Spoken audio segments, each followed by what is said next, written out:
Ya, shalom teman-teman yang terkasih, dimanapun kita berada. Semoga kita selalu dalam keadaan sehat dan kita selalu ada dalam perlindungan Tuhan. Ya, puji Tuhan, kita kembali lagi di channel ini untuk kita menyaksikan kesaksian dari seorang murtadin yang sangat menggetarkan hati, yang sangat luar biasa. Nah, kisah ini adalah sebuah perjalanan hidup yang penuh pergumulan, pencarian, dan perubahan yang tidak pernah dibayangkan sebelumnya. Seorang muslim yang sejak kecil dididik dengan ajaran Islam, hidup taat menjalankan ibadah, bahkan telah menunaikan ibadah haji, serta mengabdikan dirinya sebagai pengajar ilmu agama Islam, mengalami sebuah perjalanan spiritual yang mengubah seluruh hidupnya. Dengan bekal pengetahuan agama yang mendalam, ia berusaha mencari kebenaran dengan sungguh-sungguh. Namun di tengah pencariannya, ia mulai mempertanyakan berbagai hal yang selama ini diyakininya, hingga pada suatu titik ia mulai mengenal pribadi Yesus Kristus melalui pengalaman, doa, dan penyelidikan yang mendalam. Apa yang ia temukan kemudian membawa damai yang belum pernah ia rasakan sebelumnya. Setelah melalui pergumulan batin dan juga risiko kehilangan reputasi dan penolakan dari orang-orang di sekitarnya, ia mengambil keputusan besar untuk percaya kepada Yesus sebagai Tuhan dan Juru Selamat dalam hidupnya. Iya, teman-teman yang terkasih, bagaimana perjalanan spiritualnya sehingga kemudian boleh mengambil satu keputusan dalam hidupnya untuk percaya kepada Tuhan Yesus. Apa yang membuat seseorang mantan pengajar ilmu agama Islam dan seorang yang sudah menunaikan ibadah haji memilih untuk menjadi pengikut Yesus? Ya, mari kita sama-sama saksikan kesaksian ini sampai selesai, dan kiranya melalui kesaksian ini boleh memberkati kita, menguatkan iman percaya kita kepada Kristus, dan kita juga terus memuliakan Tuhan dalam kehidupan kita. Ya, tanpa berlama-lama lagi, mari kita sama-sama saksikan video berikut ini. Selamat menonton, Tuhan Yesus memberkati.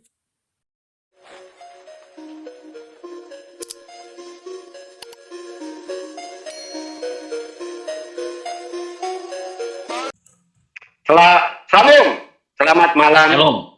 saudaraku yang kekasih. Malam hari ini, sebelum saya bersaksi, saya akan memperkenalkan nama saya. Nama saya Haji Abdul Tahir SAG dari Institut Muslim Indonesia Hidayatullah.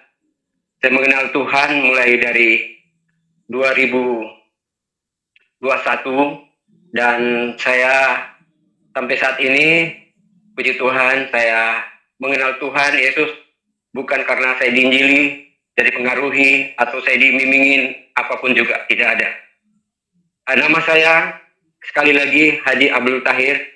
Saya sudah naik haji, dan saya juga dosen, guru di salah satu institut muslim di Al-Qurabah di Rawamangun. Saya mengambil satu jurusan jurusan tarbiyah, bahasa Arab. Dan saya juga pernah ke Pakistan. Di sana saya di Pakistan dalam rangka studi perbandingan dari sekolah saya. Dulu saya sekolah di IAIN Ciputat, saudara. Saya mengambil jurusan tarbiyah, bahasa Arab. Dan saya seorang punya istri satu dan anak dua. Saya berasal dari Makassar, saudara. Papa saya dari Makassar, mama saya dari Gorontalo.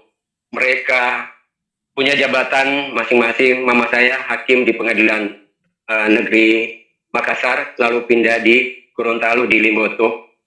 Papa saya angkatan darat, dia pensiun dari Lekol, Haji Ismail, nama papa saya, dan ibu saya Arina Umar Katili, dia seorang haji juga.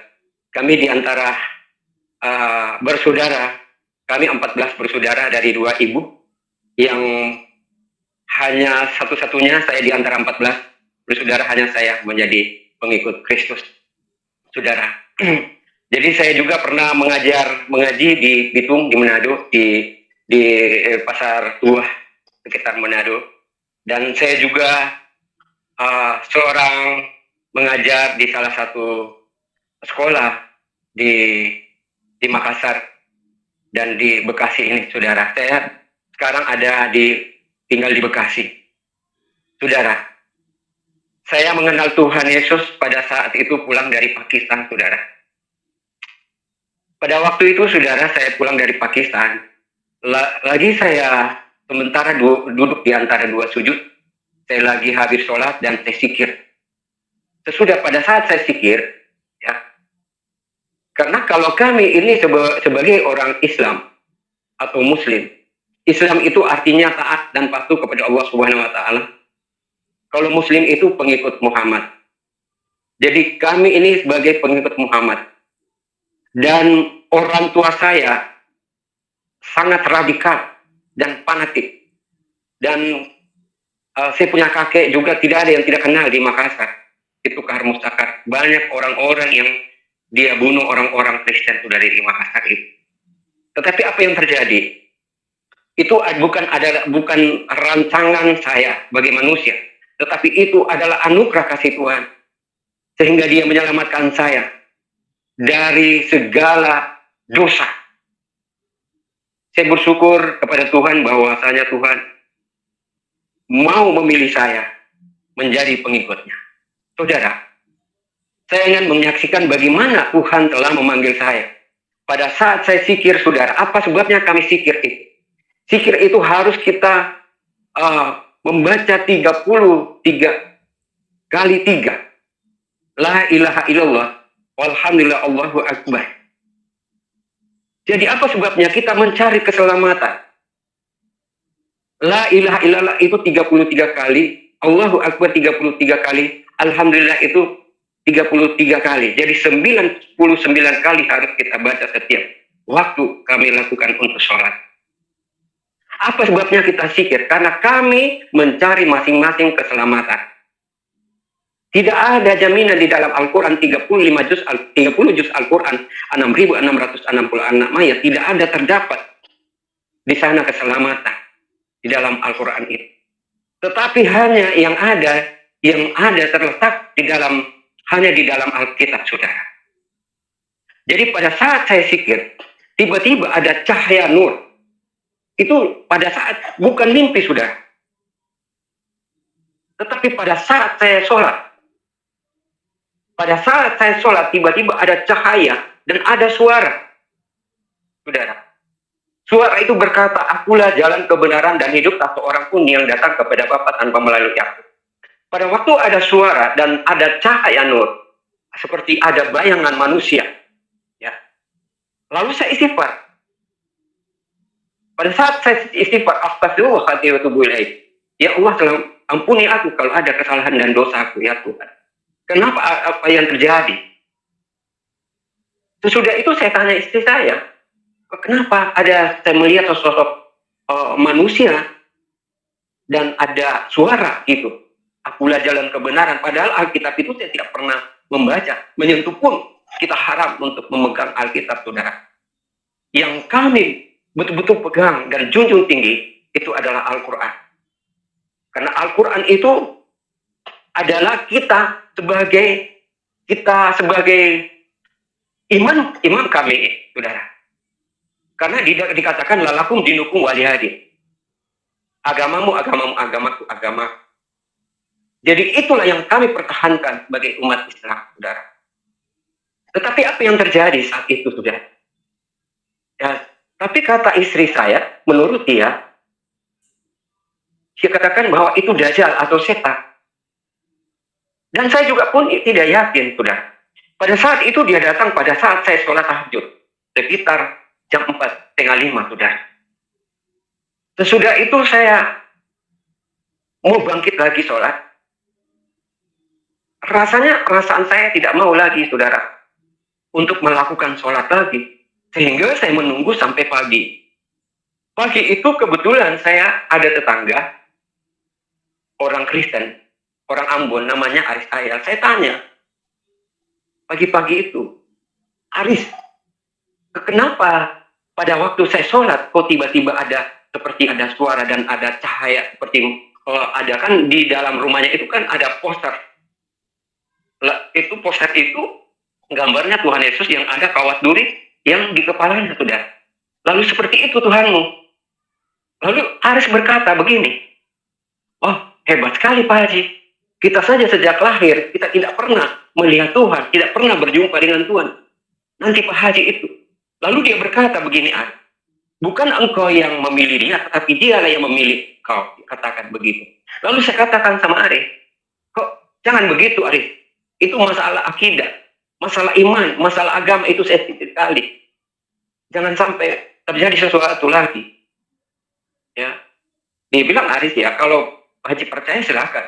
Kalau tidak percaya ya tidak apa-apa. Lalu saya pulang. Saya pulang berjalan 3 bulan lagi, saudara. Pagi-paginya itu saudara, saya berangkat ke sekolah. Istri saya kerja, saya berangkat juga. Kebetulan istri saya juga pengusaha. Keluarga daripada mereka pada Muhammad Nasional Google. Jadi kebetulan saya juga berangkat ke sekolah. Ke sekolah di kampus, lalu saya bertanya kepada dosen-dosen dan ustadz-ustadz dan teman-teman saya berkata begini, Pak Kiai, semalam itu saya melihat, bukan mimpi saya bilang, tapi saya melihat sosok kayak manusia, tetapi saya lihat seperti Tuhannya orang Kristen. Dan ada suara berkata, akulah jalan kebenaran. Tapi mereka mengatakan bahwa itu dajjal atau setan. Jangan percaya. Sesudah itu saya nggak percaya, saya hilangkan. Pokoknya saya lupakan. Begitu 3 bulan kemudian, saya kirim lagi ke Pakistan. Karena saya bagian humas. Jadi saya berangkat lagi.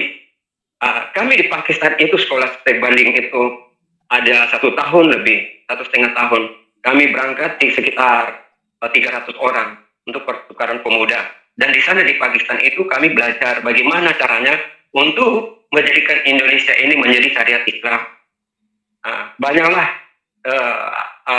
yang dukung dan pendanaan dana kami di sana. Pada waktu saya berangkat kedua kali saya pulang, saya lakukan juga di rumah saya. Pada saat itu rumah saya masih di Kalimalang, saudara, dekat Universitas Borobudur. Lalu saya lagi sholat lagi sekitar malam Jumat itu. Pagi, begitu juga. Lalu ada suara berkata lagi, dia datang.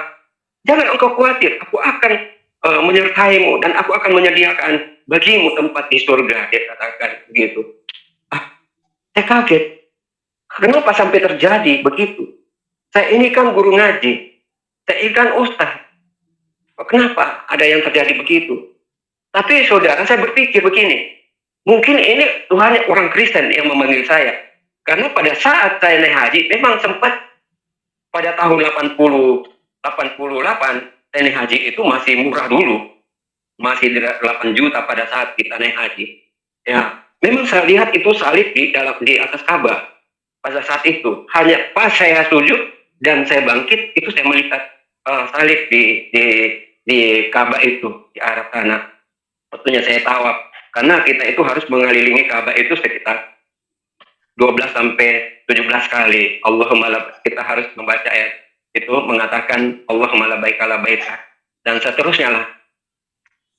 Di situ saya terngiang-ngiang, mungkin ini yang terjadi apa yang saya pernah lihat.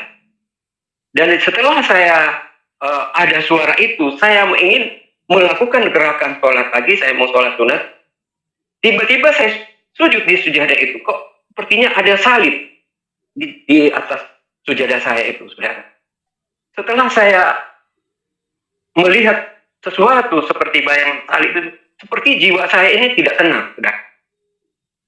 Tidak tenang, saudara. Sehingga saya hentikan untuk sholat. Akhirnya saya bertanya lagi sama istriku, kok kenapa sih? Mungkin orang itu orang Kristen yang guna-gunai saya. Mungkin ini opo-opo, dia bilang istri saya. Lalu kita datanglah tanya si Aris itu, karena kebetulan kita bertetangga. Saya tanya si Aris, kata istri saya, kalau mau jadi orang Kristen, jadilah orang Kristen, jangan engkau berikan opo-opo suami saya. Sampai saat itu saya sakit, saudara. Saya sakit, kepala saya ini hampir pecah, saudara. Bahkan saya punya tubuh, saya punya badan ini mulai merasakan ada sakit penyakit di dalam tubuh saya. Berapa bulan kemudian itu, saudara, lalu bersama istri saya diajak saya untuk ke dukun, siapa tahu itu bisa dukun menyembuhkan, karena dia dia merasa bahwa istri saya mungkin ini adalah opo-opo atau guna-guna itu, saudara. Karena saya melihat sesuatu sosok kayak orang Tuhan Kristen itu, orangnya Tuhan Kristen, orang Kristen, Tuhannya orang Kristen lah begitu. Lalu dia datang, istri saya marahin si Aris, kamu mau jadi Kristen, jadilah orang Kristen, jangan engkau. Dia diam saja ini Aris. Akhirnya saya sakit, akhirnya saya keliling, bayangkan saya keliling kepada dukun, ya, untuk bisa menyembuhkan penyakit. Ternyata dukun itu tidak menemukan satupun penyakit itu di dalam tubuh saya, sampai kurus kering seperti kakek-kakek, saudara. Ya, bahkan saya ke rumah sakit, dirujuk dari keliling rumah sakit itu 150 juta habis keliling di rumah sakit di Bekasi, saudara. Tidak ada rumah sakit yang bisa menyembuhkan dan menemukan penyakit itu. Bahkan saya dirujuk ke Persahabatan di Rawamangun, saudara, untuk katanya ada cairan. Ternyata pada saat itu, saudara, saya sakit, saya nggak mau lagi kemana-mana. Akhirnya ada seseorang, orang Batak itu berkata, ibu-ibu, saya dengar dia katakan, Bapak itu bisa sembuh, tapi harus didoakan sama orang Kristen atau hamba Tuhan atau pendeta itu. Lalu saya cari orang itu, ibu-ibu itu, kebetulan di lingkungan itu juga. Saya cari, lalu saya ketemu dia, Pak Haji kalau mau ingin sembuh, karena itu melihat salib, karena mereka sudah dengar. Akhirnya bagaimana caranya? Katanya ke Tiberia, di sana ada kesembuhan. Begitu juga serontak hati saya mau ke sana. Kebetulan itu hari di sana, pernah dulu saya masih kuliah itu ketemu Andi Burhanuddin. Dulu dia di Tiberia, berapa tahun yang lalu itu, lama itu, saudara. Jadi saya ke sana lah. Akhirnya saya diantar ke sana, hampir kan nggak bisa jalan, saudara saya. Saya dipanggil ke depan, didoakan, lalu dikasih makanlah itu roti dengan perjamuan itu, katanya anggur. Kan dulu saya tidak mengerti dengan hal itu. Lalu mereka habis minum anggur dan makan roti itu. Habis itu mereka tumpangan tangan saya, saudara. Mereka Bapak Haji itu. Tumpangan tangan saya dan anggotanya itu. Sehingga pada saat saya pulang itu di jalan itu, saudara, saya merasakan itu seperti ada seperti strum. Artinya semangat begitu, merasa seperti ada sesosok roh yang ada di dalam tubuhku yang memberikan kekuatan itu sehingga saya bisa bertahan hidup sampai di rumah, berjalan itu, saudara. Sesudah itu, saudara, saya di rumah habis doakan mulai berangsur-angsur pulih gitu. Saya datang lagi sama Aris, dia bilang, Aris, saya bilang, gimana Aris menurut pendapat? Dia bilang, begini saja Pak Had, kalau mau ini ada Alkitab yang kecil, nanti baca saja. Lalu saya ambil Alkitab itu, saya gulung di sarungku, kan saya dulu masih pakai sarung-sarung, ya. Pakai sarung-sarung, saudara. Jadi saya ambil itu supaya Alkitab itu saya sembunyi, supaya jangan ketahuan dari saya. Setelah saya ambil Alkitab itu, saya sembunyi di dalam sarung saya pulang ke rumah. Lalu saya di rumah itu, saya letakkan Al-Quran dengan Alkitab. Jadi pertama-tama saya buka Alkitab itu, saudara, adalah Yohanes 1 ayat 1 berkata, pada mulanya adalah firman itu bersama-sama dengan Allah. Itulah. Sesudah saya buka juga di dalam Al-Quran, di surat Al-Qur'an, banyaklah di dalam Al-Quran itu, surat Al-Baqarah, surat Ali Imran, surat Maryam, dan sebagainya. Dan saya temukan di situ dia katakan di surat Al-Qur'an, ya, Isyabnu Maryam wa kalimatullah, kalimat Allah yang menjadi manusia. Di situlah. Lalu saya temukan lagi, saya buka saya buka lagi Yohanes 14 ayat 6 berkata, akulah jalan kebenaran dan hidup, tak seorang pun yang datang kepada Bapa tanpa melalui aku. Di Yohanes, saudara, Saya buka di situ, di Yohanes 14, ayat 6. Dia katakan, kata Yesus kepadanya, akulah jalan kebenaran dan hidup, tak seorang pun yang datang kepada Bapa tanpa melalui aku. Saya baca di dalam Al-Quran, di Al-Fatihah. Dia begini bunyinya di Al-Fatihah. Auzubillahi minasyaitonirrajim. Bismillahirrahmanirrahim. Alhamdulillahirabbil alamin arrahmanirrahim maliki yaumiddin. Ya kana budu wa ya kana stain ihdinas siratal mustaqim siratal ladzina an'amta alaihim ghairil maghdubi alaihim waladdallin. Ihdinas siratal mustaqim itu artinya tunjukkanlah jalan yang lurus dan jalan yang benar. Lalu saya pertimbangkan dan saya memahami dan saya mengkaji apa arti sesungguhnya itu. Karena di dalam ayat Al-Quran tidak ada yang menyatakan akulah jalan kebenaran dan hidup. Hanya satu-satunya Yesus yang mengatakan bahwa akulah jalan kebenaran dan hidup. Tak seorang pun yang datang kepada Bapa tanpa melalui aku. Itulah ihdinas siratal mustaqim. Tetapi di Al-Fatihah berkata, tunjukkanlah jalan yang lurus dan jalan yang benar. Berarti kalau petunjuk itu belum tentu benar. Ya, kalau hanya sebagai petunjuk saja, pasti salah. Akhirnya saya pelajari, saudara, dari 30 juz Al-Quran 6.666 ayat, saya pelajari semuanya. Jadi, kita ini menjadi orang Islam, bukan hanya Islam, sekedar Islam saja. Tetapi kami betul dari kecil sudah diajarkan untuk sholat, untuk mengaji dari abjad apapun, dari Iqra. Jadi situ saya temukan, saudara, bahwa apa sebabnya saya harus mengikut Yesus. Karena di dalam Al-Quran berkata, ada hadis Nabi ataupun salawat Nabi berkata begini. Dia katakan ada salawat Nabi, dia berkata begini, Allahumma salli ala Sayyidina Muhammad wa ala ali Sayyidina Muhammad. Kamu berkata Sayyidina Ibrahim. Muhammad berkata, ya Allah, selamatkanlah keluargaku, sahabatku, dan pengikut. Jadi, kalau kita sebagai pengikut, ya kan, pengikut ini, belum tentu diselamatkan, saudara. Belum tentu diselamatkan. Tetapi Yesus berkata di dalam Yohanes 14, akulah jalan kebenaran dan hidup, tak seorang pun yang datang kepada Bapa tanpa melalui aku. Itulah ihdinas siratal mustaqim yang pasti dan tidak ada yang salah, saudara. Jadi bagaimana kita mudah-mudahan akan diselamatkan? Insya Allah, ya kan?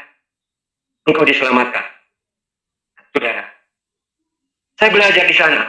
Bahkan saya buka di dalam Yesus, di Alkitab Injil Roma 1 ayat 16 dan Roma 1 ayat 6 dan 7 berkata, Injil itu adalah kekuatan Allah. Dan saya melihat di dalam Roma di sini pasti. Jadi saya membaca di Roma 5 ayat 7 sampai 11. Saya baca ya. Di sini saya belajar. Saya belajar antara Al-Quran dengan Alkitab, saudara. Mari kita baca bersama. Ini yang saya dapatkan, saudara. Roma 5 ayat 7 sampai 11. Sebab tidak mudah seorang mau mati untuk orang yang benar, tetapi mungkin untuk orang yang baik. Ada orang yang berani mati, akan tetapi Allah menunjukkan kasih-Nya kepada kita oleh karena Kristus telah mati untuk kita ketika kita masih berdosa, lebih-lebih karena kita sekarang telah dibenarkan oleh darah-Nya, kita pasti akan diselamatkan dari murka Allah. Pasti diselamatkan. Tidak ada mudah-mudahan, tidak ada kata insya Allah akan engkau diselamatkan. Tetapi di sini diberikan kepastian. Itu Tuhan Yesus mengatakan di ayat 10 berkata, sebab jikalau kita ketika masih seteru diperdamaikan dengan Allah oleh kematian anaknya, lebih-lebih kita yang sekarang telah diperdamaikan pasti akan diselamatkan oleh hidupnya. Dan bukan hanya itu saja, kita malah bermegah dalam Allah oleh Yesus Kristus Tuhan kita. Sebab kita telah menerima perdamaian itu. Saudaraku, itulah yang memberikan saya satu kekuatan, saudara. Tanpa ayat ini saya nggak bisa, saudara. Jadi saudara, saya mengikut Yesus bukan karena saya diinjili, saudara. Bukan karena harta, bukan. Karena popularitas, bukan. Saya punya orang tua juga orang yang kaya, saudara. Dia seorang tentara. Tentara dulu, saudara. Tanahnya banyak. Mama saya juga, dia seorang hakim. Istri saya juga pengusaha, saudara. Bahkan saya juga seorang dosen, saudara. Bukan harta, saudara. Tetapi yang saya pilih hanya Yesus Kristus. Karena dia adalah yang menyelamatkan kita, saudara. Keselamatan di luar daripada Yesus, tidak ada keselamatan, saudara. Itulah, saya mau apapun yang terjadi di dalam hidupku, itu adalah satu keputusan dan komitmen saya. Harus mengikuti Yesus.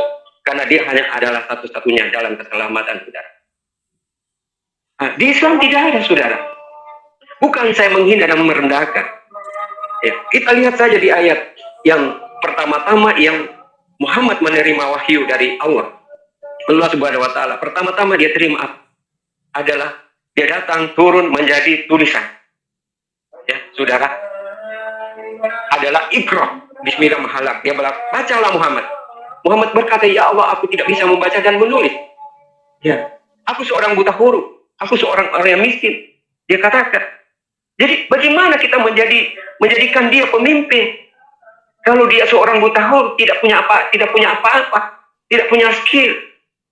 Ya, banyaklah di dalam Al-Qur'an yang perlu kita revisi di situ dan pelajari secara otentiknya, saudara.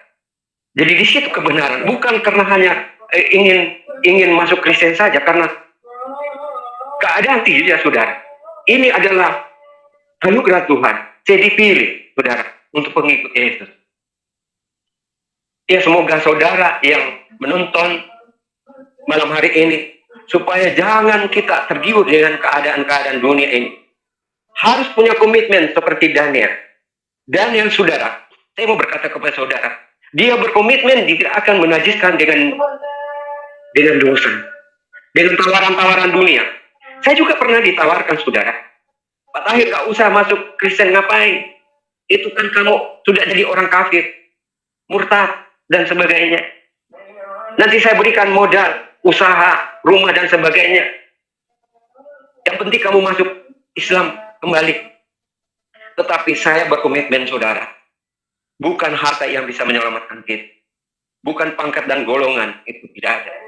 Bukan, tetapi hanya Yesus yang mau datang ke dunia ini untuk menyelamatkan kita, saudara. Dia datang dari surga menjadi manusia 100%. Dia 100% Allah, saudara. Justru itu saya yakin. Bahkan saya menerima Tuhan Yesus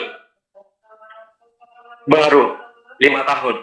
Saya dibaptis di salah satu gereja, saudara. Nanti 2017, 16-17 saya dibaptis, saudara. Saya mengenal Tuhan. Tapi puji Tuhan, karena Tuhan yang memanggil saya dan memilih saya, sehingga saya bisa hadir di tengah-tengah satu organisasi ini, di dalam satu forum ini. Saya juga berterima kasih kepada hambanya, Pak Yusuf, yang telah bisa memberikan saya waktu untuk bersaksi di tengah-tengah ibadah ini, kesaksian ini. Ya.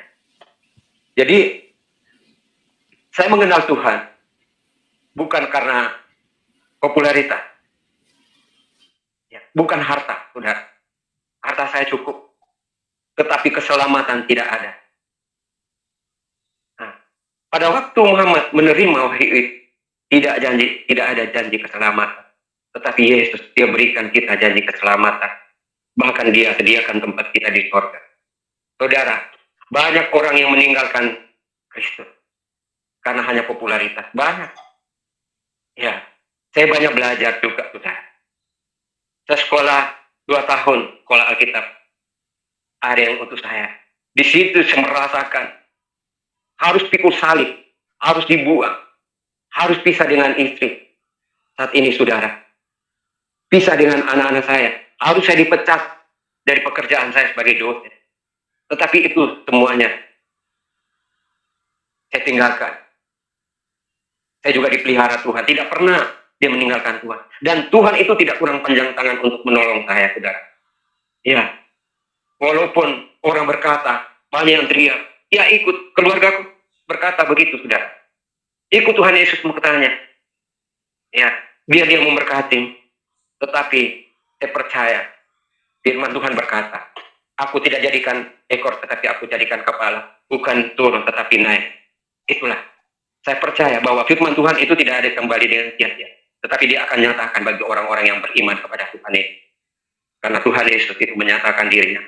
Karena Yohanes 3 berkata, karena begitu besar kasih Allah akan dunia ini sehingga dia karuniakan anaknya yang tunggal. Itu luar biasa, saudara.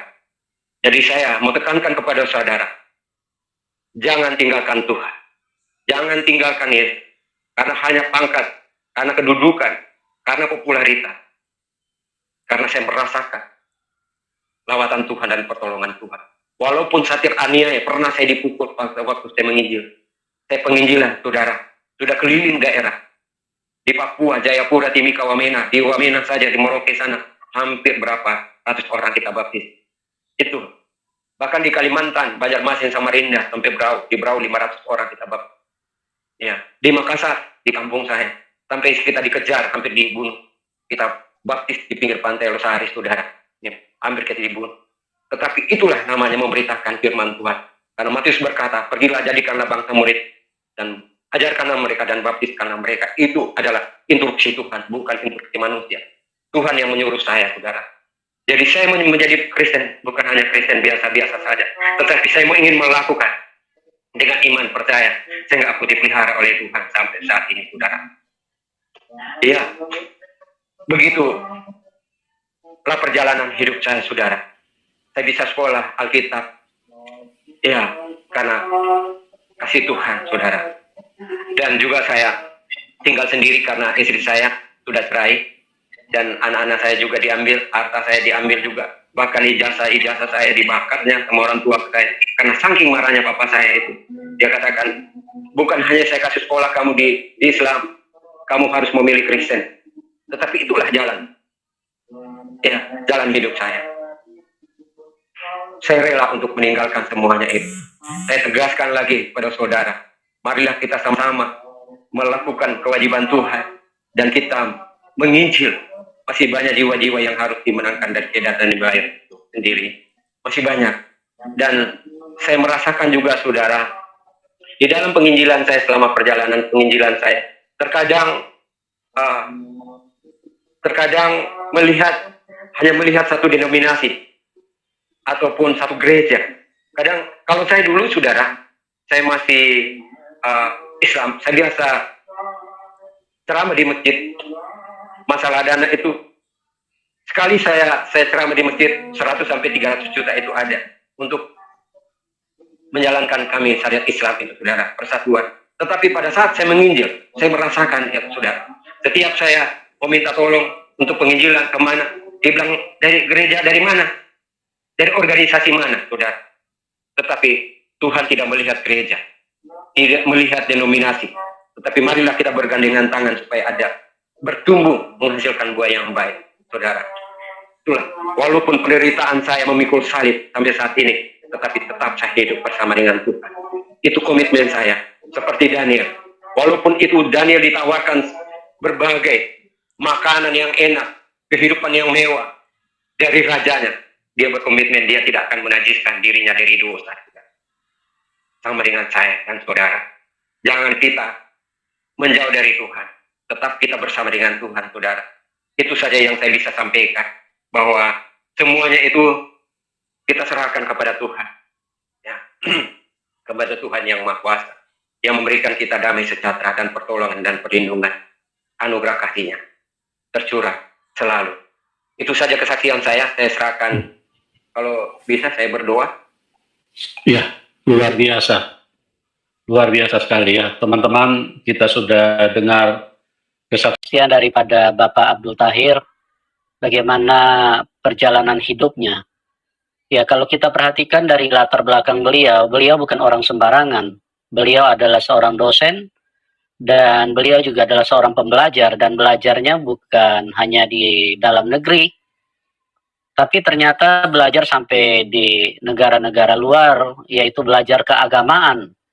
Tapi itulah, yang namanya Tuhan tidak bisa dibatasi dengan apa yang kita miliki di dunia ini, karena kasih Tuhan jauh lebih besar daripada apa yang kita raih, atau apapun yang kita pelajari, atau apapun yang kita andalkan. Kasih Tuhan itu jauh lebih besar. Dan seperti yang saya katakan, bahwa Tuhan Yesus itu adalah Tuhan yang benar, dan dia adalah Tuhan daripada semua manusia. Kok bisa begitu? Ayatnya jelas dalam Matius 11 ayat 28. Marilah kamu yang letih lesu dan berbeban berat, karena aku akan memberi kelegaan kepadamu. Kalau dia hanya sekelas manusia, dia tidak mungkin berbicara seperti itu. Marilah kamu yang letih lesu. Jadi di sini tidak ada perkecualian, tidak ada dibatasi dengan satu golongan, satu kelompok, atau satu keyakinan. Tapi semua, marilah kamu yang letih lesu dan berbeban berat. Nah, terbukti dengan apa yang terjadi di dalam diri daripada Bapak Abdul Tahir, di mana beliau dari latar belakang yang non-Kristen, bahkan mungkin dibilang antikris, bahkan tadi beliau sudah mengatakan didikan orang tua sangat radikal, sangat fanatik. Tidak mungkin, ya, tidak mungkin bisa mempercayai Tuhan Yesus kalau bukan kuasa daripada Tuhan yang bekerja. Nah, di sini saya ingin mengatakan bahwa Tuhan Yesus itu benar-benar Tuhan yang baik. Artinya dia waktu mau memberikan kasihnya, mau menyatakan kasihnya kepada seseorang, seperti yang tertulis di dalam Matius 15 ayat 16, bukan kamu yang memilih aku, tapi aku yang memilih kamu. Dan di sini kita melihat bahwa Tuhan Yesus tidak pernah memilih-milih, oh kau ini tidak percaya sama aku, tidak perlu kau ditolong. Ya, tidak seperti itu teman-teman. Dan waktu Tuhan Yesus datang itu, dia datang tidak marah-marah, dia datang hanya untuk menyatakan kasihnya. Dia ingin, firman-Nya berkata, dia tidak ingin satu orang pun binasa. Oleh sebab itu, apa yang terjadi dengan Bapak Abdul Tahir ini adalah sesuatu pencerahan buat kita semua, bagaimana seseorang yang tidak mengakui Tuhan Yesus, tapi Tuhan Yesus dengan kasih yang tidak dibedakan. Karena semua manusia itu sama di hadapan Tuhan. Manusia itu dikasihi Tuhan. Karena untuk itulah Tuhan Yesus mati buat kita semua. Dan ini adalah satu pembuktian yang luar biasa, ya. Saya sangat terkagum-kagum. Tadi saya belum sempat mendengar tentang latar belakang beliau, tapi waktu saya dengar latar belakang beliau, waduh, ini luar biasa karya Tuhan ini. Bagaimana seseorang yang ilmu keagamannya sangat tinggi dan akhirnya bisa mempercayai Tuhan Yesus, ya, luar biasa. Pak Abdul Tahir, saya punya sedikit pertanyaan, Pak. Mungkin Bapak bisa ceritakan singkat-singkat saja. Bapak selama ikut Tuhan pasti mengalami mujizat, ya, Pak? Oh, banyak. Ini tidak usah semua, Pak. 1-2 saja. Mujizat-mujizat apa saja yang Bapak alami sehingga bisa menguatkan teman-teman yang menonton acara ini supaya mereka tahu bahwa Tuhan Yesus itu adalah pembuat mujizat, ya. Karena manusia ini membutuhkan mujizat di dalam hidup ini. Seringkali jalan hidup manusia itu buntu. Jalan hidup manusia itu tertutup. Makanya karena jalan hidup manusia buntu, makanya manusia mati. Itu artinya sudah tidak ada jalan. Datang ke dokter sudah angkat tangan. Maaf Pak, kami sudah berusaha, tapi Tuhan yang menentukan. Nah, inilah yang saya katakan bahwa manusia seringkali mengalami jalan buntu. Nah, mujizat-mujizat apa saja Pak yang Bapak alami supaya bisa menguatkan teman-teman bagaimana Tuhan Yesus itu adalah pribadi yang pembuat mujizat, karena kalau seorang pembuat mujizat berarti dia yang maha kuasa. Dia bisa berbuat lebih daripada apa yang bisa dipikirkan oleh manusia. Silakan Pak Abdul Tahir, silakan Pak. Terima kasih. Terima kasih hambanya. Mujizat itu tergantung dari kita, hubungan manusia dengan Tuhan. Kalau di dalam Al-Quran berkata hablum minannas habdinallah. Hablum minannasnya hubungan antara manusia dengan manusia, dan manusia dengan Tuhan tidak pernah terputuskan. Antara manusia juga tidak bisa terputuskan. Itu melambangkan salib, vertikal dari horizontal. Dan tergantung manusia, kalau kita melihat keagungan Tuhan dan kemuliaan Tuhan dan mujizat Tuhan, kita harus benar-benar bersih dan jangan ada dosa. Karena tubuh ini adalah bait Allah. Bagaimana kita mau ingin bertemu dengan Tuhan dan menjawab doa kita? Ada firman berkata, doa orang benar sangat besar kuasanya. Jadi bukan doanya yang bagus-bagus didengar, bukan doanya yang sudah disusun sedemikian rupa sehingga kita enak dengar, tidak. Tetapi bagaimana manusianya ini hidupnya benar di hadapan Tuhan. Karena tubuh ini adalah bait Allah. Kita harus hidup kudus dan suci kalau kita mau ingin menjadi pasangan Tuhan, anak Tuhan. Artinya ada jawaban. Kita melihat mujizat Tuhan. Harus kita bersihkan. Terutama isi hati kita yang paling dalam yang Tuhan melihat. Jadi Tuhan itu tidak melihat daripada penampilan kita, kekayaan kita, bukan. Tetapi bagaimana hubungan kita dengan Tuhan. Ya kan? Ada di Mazmur 191 itu. Nah, bisa dibaca itu. Kita harus menyatu. Kita harus melengket kepada Tuhan. Saudara. Jadi pernah saya begini, saudara. Pernah saya doakan orang di rumah sakit di Priuk, saudara. Ini ibu ini sudah mau mati, saudara. Banyak hamba-hamba Tuhan yang datang doakan, tetapi kenapa tidak mau mati, saudara? Padahal ini ibu sudah sekarat. Pokoknya dari ujung kakinya itu sudah dingin. Hanya di dadanya dengan kepalanya itu masih panas, saudara. Katanya dia, sudah berapa kali Tuhan Yesus tangannya itu mau datang jamah dia supaya dia bisa mati, saudara. Kematiannya ini sangat tersiksa. Dia mau hidup sudah susah, saudara. Sehingga dia minta mati saja, tapi kenapa tidak mati-mati, saudara? Sudah banyak hamba Tuhan yang datang doakan. Sehingga pada saat saya datang pegang dari ujung kaki itu sampai ujung rambutnya, yang panas itu hanya tinggal di kepala dengan di dada. Di kakinya itu sudah dingin. Sudah separuh mati, saudara. Lalu pada saat saya berdoa, ya, saya berdoa, Tuhan, Engkau jamah dia, Tuhan. Kalau ada dosa dan kesalahannya diampuni, Tuhan. Tapi harus kita bisa mendengar orang-orang yang kudus yang bisa mendengar suara Tuhan. Suara Tuhan itu ada tanda-tanda Tuhan itu berikan kepada kita. Itu tidak sembarangan, saudara. Mujizat itu. Ya. Pada waktu itu saya sudah doa. Kan dia harus mengaku dosa dan kita harus lepaskan dia. Kita harus lepaskan dia dan harus dia mengakui dosanya.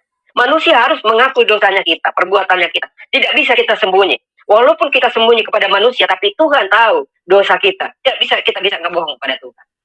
Pada saat saya doakan, saudara, lalu saya bilang, tolong dia, Engkau kuduskan dan sucikan, tahirkan dia, Tuhan, kalau ada kuasa kegelapan, roh jahat yang menghalangi dalam tubuh. Ternyata, saya pulang, habis doa, Tuhan, aku meminta tanda kepadamu, kalau Engkau berkehendak. Lalu pada saat saya pulang, saya tidur, saya mimpi, saudara. Dia bilang, ambil daun itu, baru pukulkan dia. Tapi saya tidak mengerti daun apa. Lalu, biasanya itu orang mati, itu kan hanya daun kelor. Kalau orang Jawa mati. Saya ambillah 2 batang itu kelor. Karena itulah kalau kita mendengar suara Tuhan, itu peka, kita pasti diberikan satu tanda. Lalu saya ambillah daun kelor itu, saya pergi ke sana, kembali. Paginya itu, saya pergi lagi, saya pukulkan dia. Ternyata ada susuk di sininya dengan di mulutnya itu. Pada waktu itulah yang menghalangi kematiannya adalah dosa. Tidak ada yang mau terima, saudara. Pada saat saya sudah pukulkan, dia teriak, baru dia bisa ngomong di situ. Dia bisa bicara. Lalu dia bisa bicara sekitar jam 2 malam, baru dipanggil Tuhan, saudara. Itulah kalau tanda-tanda kebesaran luar biasa. Kalau yang penting kita hidup benar di hadapan Tuhan. Doa orang benar itu sangat besar kuasanya apabila kita berdoa dengan sungguh-sungguh. Itu mujizat banyak terjadi. Saya pergi di Papua, sudah ada yang busuk badannya, saudara. Bahkan ini corona. Saya tidak pernah pakai masker, saya doakan orang. Ya, saudara, bukan takabur, bukan sombong. Tapi Tuhan telah menutup bungkus dengan kuasa darah Tuhan. Dia tuntun kita, saudara. Saya doakan orang-orang itu. Seperti di Asmat itu. Banyak ilmu-ilmu. Tuhan lindungi kita. Bacalah saja di Mazmur itu. Mazmur 119. Itu ayatnya, saudara. Jadi kita tidak akan tersandung. Tidak akan seorang pun yang bisa menghalau kita. Saudara. Itulah yang penting. Betul-betul kita itu percayakan diri kita kepada Tuhan. Dan kita belajar di firman Tuhan yang sebenarnya. Saudara. Itu saja, saudara. Tanda-tanda mujizat itu banyak. Saya juga dulu pernah saya pergi khotbah. Habis pelayanan. Saya pikir ini uang saya tinggal 10.000. 5.000 saya sudah ongkos ke sana. Ongkos ke gereja pelayanan. Yang 5.000 saya sudah persembahan. Saya pikir saya nggak punya uang lagi. Saya mau pulang pasti jalan kaki, saudara. 8 kilo. Tapi apa yang terjadi? Saya duduk tertunduk. Hanya saya berdoa saja, Tuhan.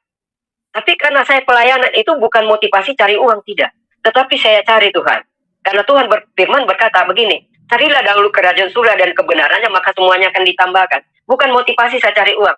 Kalau saya mau cari uang, masuk YouTube, bisa menerima uang. Saya selama saya nggak mau masuk YouTube cari uang, saudara. Dan saya tidak mau, kalau saya sudah menjadi orang Kristen, saudara, saya tidak mau lagi memakai Al-Quran, saudara. Saya mau belajar saja Alkitab. Supaya jangan kita menghina agama yang saya sudah tinggalkan. Nggak boleh. Sehingga tidak ada pemicu di antara, ada pemecah belah. Saya nggak mau. Saya menjadi orang Kristen yang sungguh 100%. Karena Yesus dengan 100%. Dia adalah Roh Kudus, saudara. Pasti dia tolong saya. Pada waktu saya pulang, saya berdoa, saya mau pulang. Tidak ada uang. Tuhan, Engkau tahu, Tuhan, aku mau pulang, pasti aku jalan kaki. Tetapi Engkau tidak akan membiarkan hamba-Mu berjalan kaki. Pasti Engkau menolong aku. Pada waktu saya keluar, saudara, ada mobil. Bilang, Pak Pendeta mau kemana? Saya mau pulang. Kalau bisa, numpang aja. Terus pada saat saya bertobat itu, saudara, menjadi orang Kristen, belum ada apa-apa saya. Habis semua. Pakaian di badan.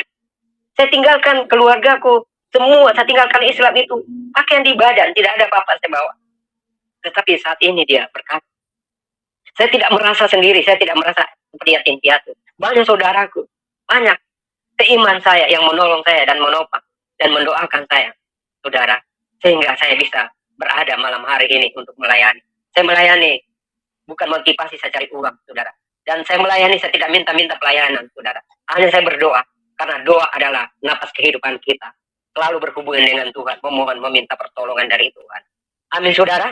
Percaya saja, kalau memang benar-benar kita yakin dan beriman kepada Tuhan, pasti itu dia tidak biarkan kita. Mujizat akan terjadi di dalam setiap kehidupan kita. Jangan khawatir tentang hidupmu. Sekalipun saat ini dilanda masalah virus corona, banyak yang demo, Indonesia dilanda bencana alam, di mana-mana ada gempa bumi. Semuanya terjadi. Tetapi kalau kita berkiprah dan berpegang pada firman-Nya, maka firman itu ada terang bagi jalan hidup kita, yang menerangi setiap langkah kita, kehidupan kita, yang menghibur hati kita. Bukan harta, bukan pangkat, bukan uang banyak, saudara, yang bisa menyelamatkan kita. Lihat saja konglomerat yang orang-orang kaya banyak uangnya, tetapi mereka tidak menikmati harta kekayaannya kalau sudah masuk di rumah sakit.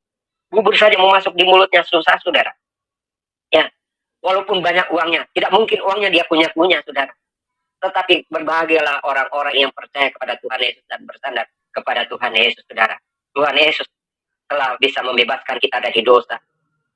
Pasti kalau kita berdoa, bersekutu dengan Tuhan, kita memuji, hormat bagi Allah kita, pasti Tuhan Yesus membuka jalan bagi kehidupan kita. Amin, saudara. Saya berterima kasih malam hari ini kepada hambanya, Pak Yusuf, telah mengundang saya untuk bisa bersaksi, bertetap muka malam hari ini. Ya, saya bersyukur dan terima kasih. Tidak mungkin saya mau dibiarkan begitu saja kelaparan. Tidak. Banyak saudaraku. Di dunia ini banyak seiman saya yang akan menolong saya. Terkadang di Papua itu, saudara, karena saya juga di sini kan tidak ada pekerjaan, saudara. Tetapi mereka di Papua itu, Papua itu tidak, jangan kita melihat dari fisik, tetapi hatinya mereka itu baik, saudara. Ya, baik. Mereka yang biasa telepon saya, Pak Tahir bagaimana keadaannya? Mereka kirimkan saya. Saya tidak kelaparan, saudara. Saya tidak pergi meminta-minta, tetapi mereka lah yang senantiasa hatinya yang tulus dan ikhlas untuk menolong dan menopang kehidupanku. Ini saja Pak hambanya, Pak Pendeta, yang saya bisa berikan. Luar biasa sekali ya. Jadi teman-teman, saya juga sangat angkat topi buat Bapak Abdul Tahir karena beliau punya mengikut Tuhan itu tidak mudah. Tadi beliau sudah menyampaikan bahwa istri juga sudah meninggalkan karena merasa bahwa Pak Abdul Tahir tidak seiman lagi. Dan itu yang terjadi bagi orang-orang memang yang percaya kepada Tuhan Yesus, pasti banyak salib, banyak tantangan yang harus dihadapi. Dan apa yang dilakukan oleh Pak Abdul Tahir artinya komitmen kesetiaannya di dalam mengikut Tuhan teruji, ya, walaupun beliau ini terlahir bukan dari orang Kristen, tetapi imannya memang benar-benar adalah iman yang memberkati banyak orang Kristen. Jadi di dalam hidup ini banyak orang Kristen yang mundur ataupun menjadi lemah imannya, ataupun bahkan ada yang menyangkal Tuhan, ada yang meninggalkan Tuhan. Tapi kalau Anda belajar, Anda dengarkan apa yang disampaikan oleh Bapak Abdul Tahir, saya percaya hidupmu akan diubahkan. Karena apa?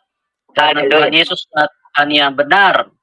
Tuhan Yesus adalah Tuhan yang mengasihi, yang berkuasa, yang baik dan yang siap untuk menolong, memberkati kita semua.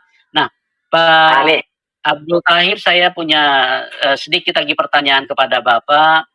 Kira-kira nih di dalam mengikut Tuhan kan tantangan itu makin hari makin besar.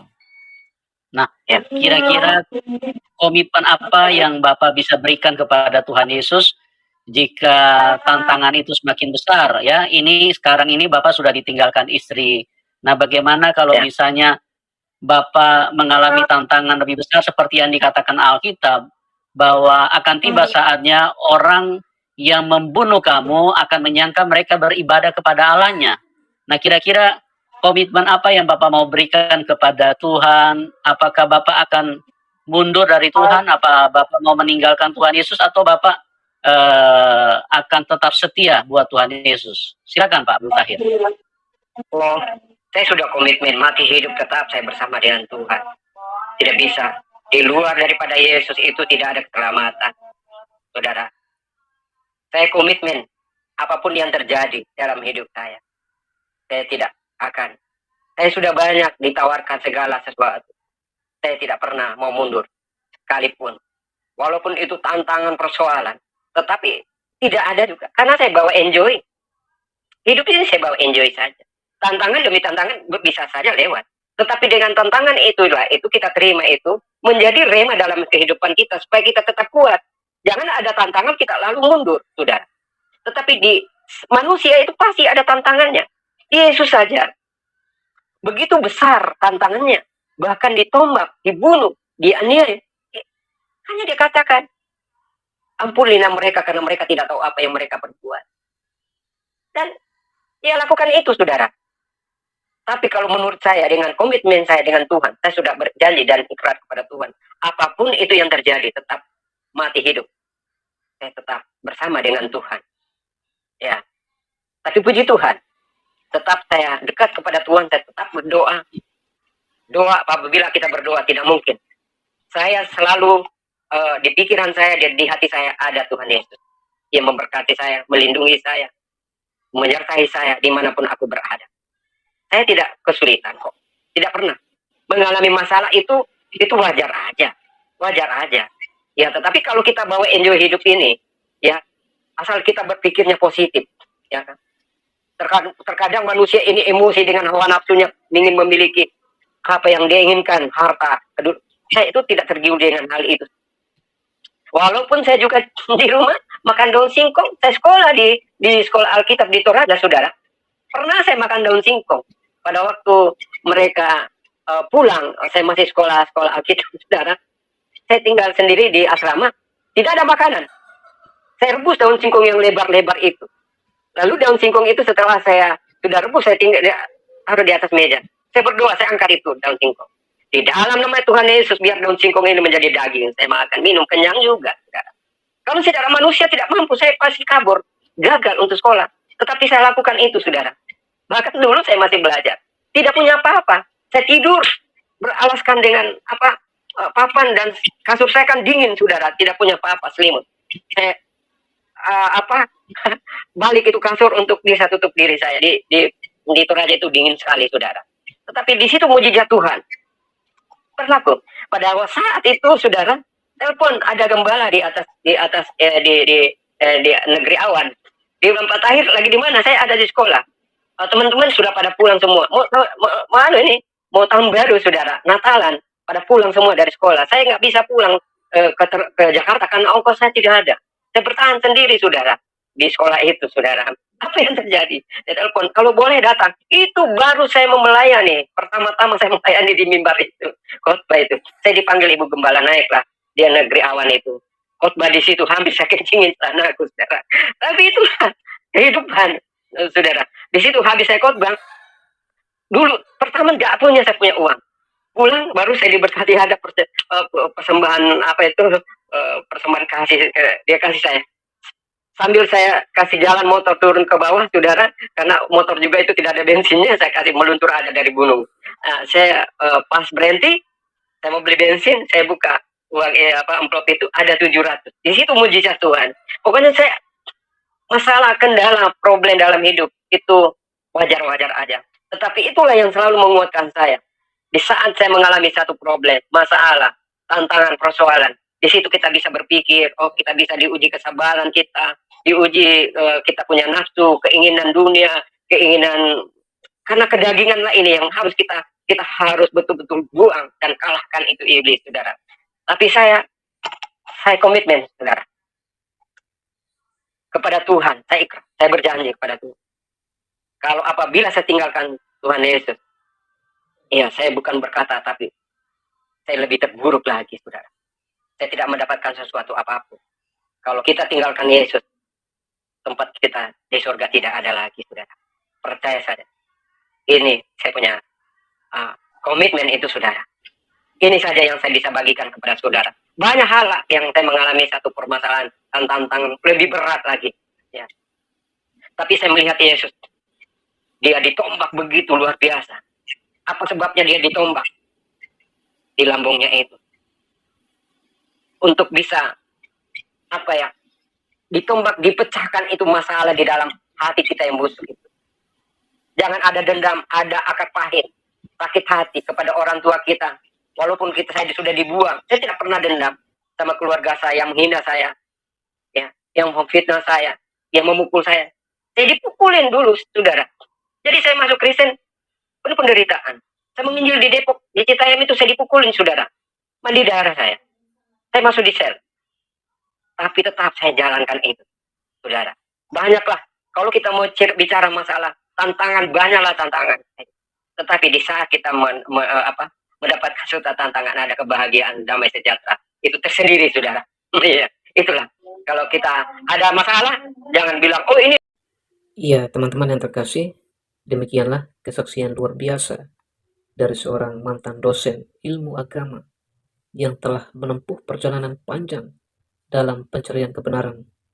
Keputusan yang diambilnya bukanlah keputusan yang mudah, karena harus menghadapi berbagai tantangan, penolakan, bahkan risiko kehilangan banyak hal yang berharga dalam hidupnya. Namun ia memilih mengikuti apa yang diyakininya sebagai kebenaran yang telah mengubah hidupnya. Firman Tuhan berkata dalam Yohanes 14 ayat 6, Akulah jalan dan kebenaran dan hidup. Tidak ada seorang pun yang datang kepada Bapa kalau tidak melalui aku. Dan dalam Yohanes 8 ayat 32 tertulis, Kamu akan mengetahui kebenaran, dan kebenaran itu akan memerdekakan kamu. Kiranya kesaksian ini menjadi inspirasi bagi setiap orang untuk mencari Tuhan dengan hati yang tulus, membuka diri terhadap kebenaran, dan tidak takut mengikuti apa yang diyakini setelah melalui pencarian yang sungguh-sungguh.